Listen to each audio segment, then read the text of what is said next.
It is concerning that the population of the city is not necessarily reflected in the numbers of minorities that are in the department.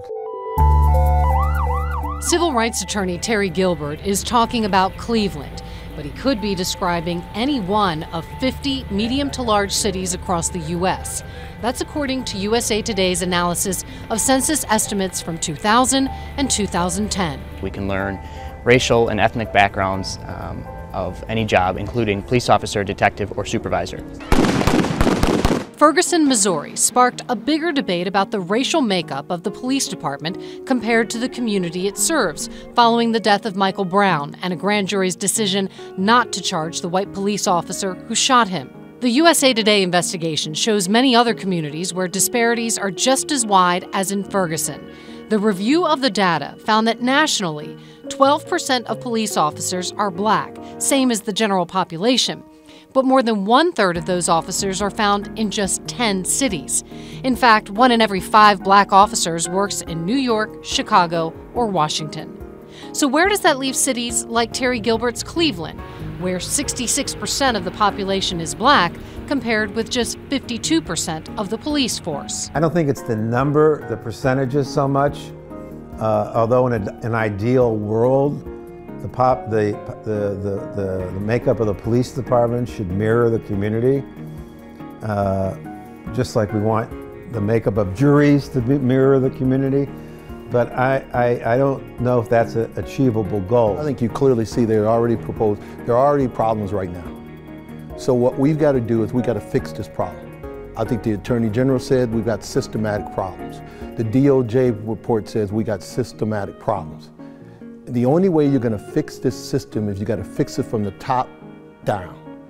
It's got to be a holistic change in the way that we do business here in the city of Cleveland. Something police chiefs in Tampa and St. Petersburg are working on as well. Both their cities have a more than 20-point gap between the percentage of black police and the general population. The issues that come up in those situations is that someone is more apt to trust an individual that looks like them. And unfortunately, in law enforcement, quite often we're called to a scene to mediate disagreements or to decide who's right and who's wrong. And someone's perception may be that the officer made a decision based on, the color of their skin, sex, some characteristic that they have. And like, oh, okay. And they're more accepting of that. You've got to have a diverse police department so you can hear what's coming from the community.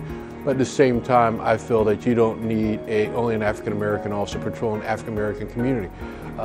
Once they get to know that white officer, Hispanic officer, you're going to build that relationship. That doesn't mean these chiefs aren't working to increase the number of minorities in their departments, but for cities as physically close as these, there's another problem. And everybody is in competition for those individuals. We compete all the time. You have a very small pool of African-American minorities out there, so we rob from each other, so it's mainly just getting everybody involved in it.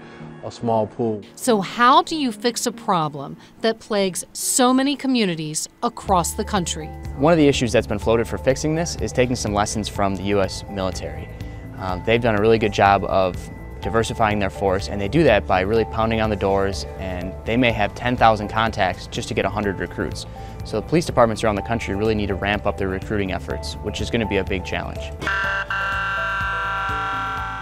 And until that challenge is met, Terry Gilbert suggests changing attitudes from the inside out. I think they really need to deal with their existing department and eliminate the bias, eliminate the kind of attitudes, spoken and unspoken,